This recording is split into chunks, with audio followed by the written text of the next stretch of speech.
Hello, नमस्कार। तो आइए हम लोग अपने करंट अफेयर सीरीज को कंटिन्यू करते हैं। तो जैसा कि हमने लास्ट वीडियोस में करंट अफेयर्स के इंपॉर्टेंट आर्टिकल्स को डिस्कस किया है, अगर आपने चैनल को अभी तक सब्सक्राइब नहीं किया है तो प्लीज़ इसे शेयर और ज़्यादा से ज़्यादा सब्सक्राइब करें।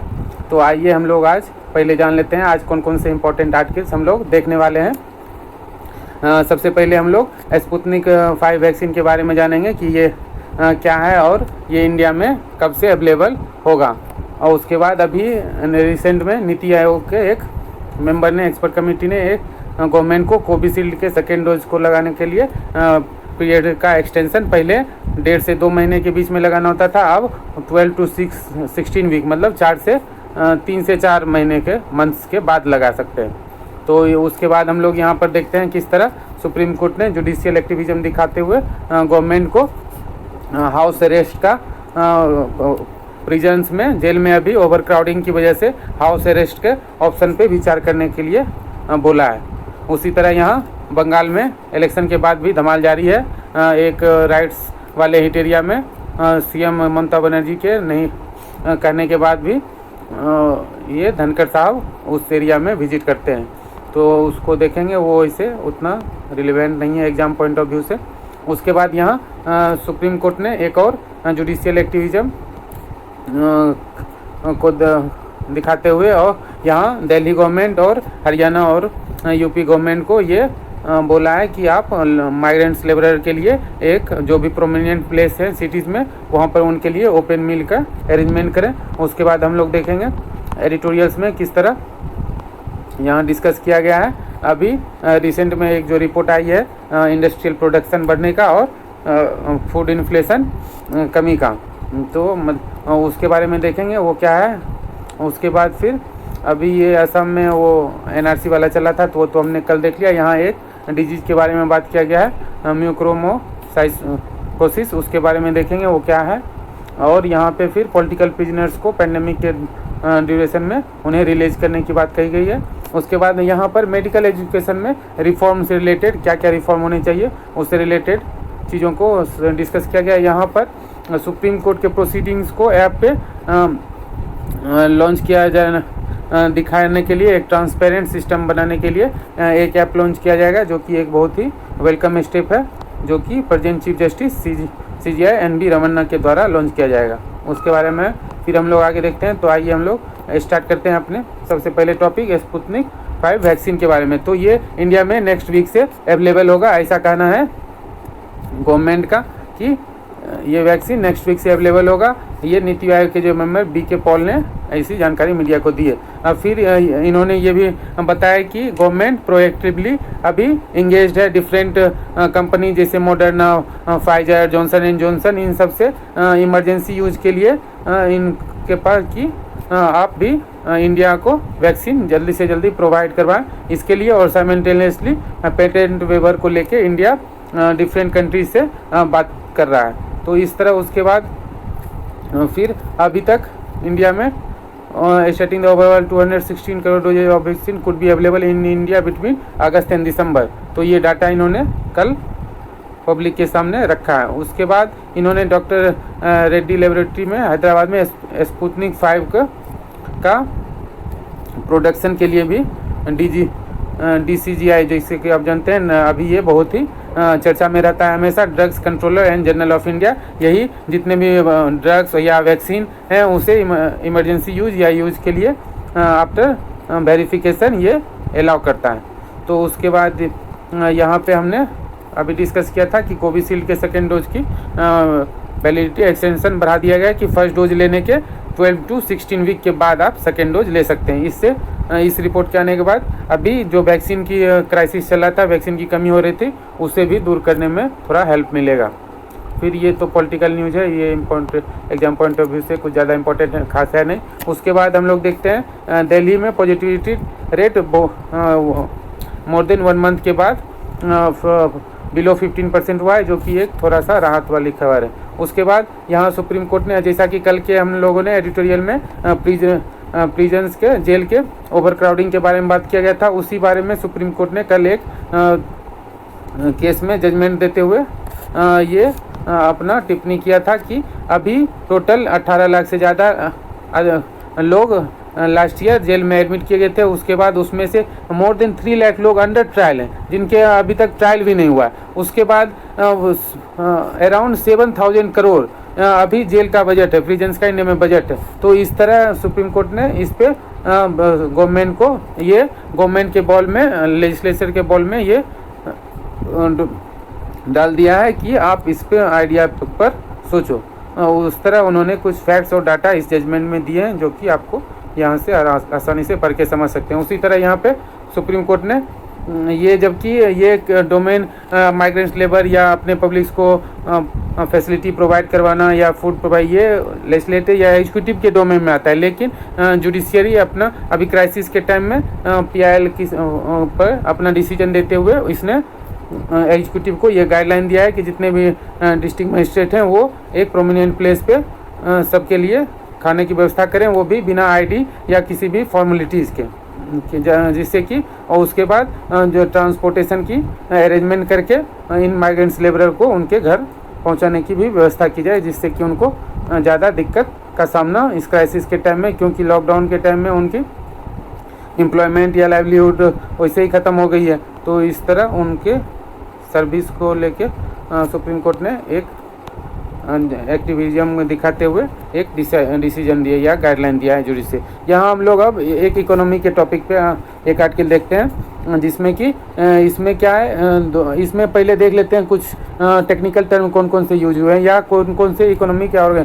फर्स्ट यहाँ पे है NSO, पहले देखेंगे NSO क्या है। फिर यहाँ पे एक टर्म है IIP, इंडस्ट्रियल प्रोडक्शन, उसके बाद IIP, उसके बाद इंडेक्स ऑन इंडस्ट्रियल प्रोडक्शन, और उसके बाद फिर है एक टर्म हेडलाइन इन्फ्लेशन, उसके बाद हेडलाइन इन्फ्लेशन देखेंगे। फिर हमारा यहाँ पर 2-3 टर्म है consumer CPI, consumer price index, और फिर उसके बाद फिर इन्फ्लेशन वगैरह का टारगेटिंग के बारे में दिया गया है। तो NSO सबसे पहले जान लेते हैं। NSO क्या है? एक्चुअली नेशनल स्टैटिस्टिकल ऑफिस है, जो कि अभी दो पुराने ऑफिस को, दो स्टैटिस्टिकल ऑफिस को मर्ज करके इसे एक बनाया गया। जैसे last year, sorry for interruption, तो लास्ट ईयर NSO को NSSO national sample survey organisation और CSO सेंट्रल स्टैटिस्टिकल ऑर्गेनाइजेशन, इन दो ऑर्गेनाइजेशन को मर्ज करके एक सिंगल बॉडी बनाया गया NSO, जो कि मिनिस्ट्री ऑफ स्टैटिस्टिकल और इम्प्लीमेंटेशन बॉडी के अंडर में आएगा। तो अभी NSO के द्वारा एक इंडस्ट्रियल आउटपुट का डाटा पब्लिश किया गया, जिसके तहत IIP ये एक ही बहुत ही इंडियन मैन्युफैक्चरिंग सेक्टर को एक बहुत ही महत्वपूर्ण इंडेक्स होता है। इसमें 40% वेटेज को 8 कोर इंडस्ट्रीज़ का होता है। 8 कोर इंडस्ट्रीज में आप कहीं भी किसी भी इकोनॉमिक्स बुक में देख लीजिएगा, बेसिकली इलेक्ट्रिसिटी, फर्टिलाइजर्स और भी स्टील, इस तरह के जो प्रोमिनेंट और इम्पोर्टेंट इंडस्ट्री है, उनका IIP के इंडेक्स में सबसे ज़्यादा वेटेज होता है। तो इसके प्रोडक्शन से कंट्री के मैन्युफैक्चरिंग सेक्टर का पता चलता है। तो उसके बाद ये अभी 22% इसमें जंप, आउटपुट में जंप आया है। इसमें बेस इफेक्ट का भी रोल है कि क्योंकि लास्ट ईयर ये निगेटिव में 18% चला गया था, तो इस तरह इस बार उसका इफेक्ट है। उसके बाद यहाँ पे अभी हेडलाइन इन्फ्लेशन 3 मंथ में सबसे कम 4.29% अप्रैल में अभी आया है, जो कि RBI के इन्फ्लेशन टारगेट के विद इन रेंज है, जो कि एक राहत वाली खबर है। उसके बाद फिर हम लोग CPI देखते हैं। CPI कंज्यूमर प्राइस इंडेक्स, इसी इंडेक्स को के इन्फ्लेशन को अभी RBI अपने पॉलिसी मेकिंग में यूज करती है। कंज्यूमर प्राइस इंडेक्स में जैसा कि गुड्स और सर्विस दोनों के रेट या उसके बास्केट में दोनों आते हैं, गुड्स और सर्विस दोनों, और गुड्स में इसमें फूड इन्फ्लेशन भी इंक्लूड होता है। तो इसलिए CPI को एक इन्फ्लेशन का अच्छा इंडिकेटर माना जाता है।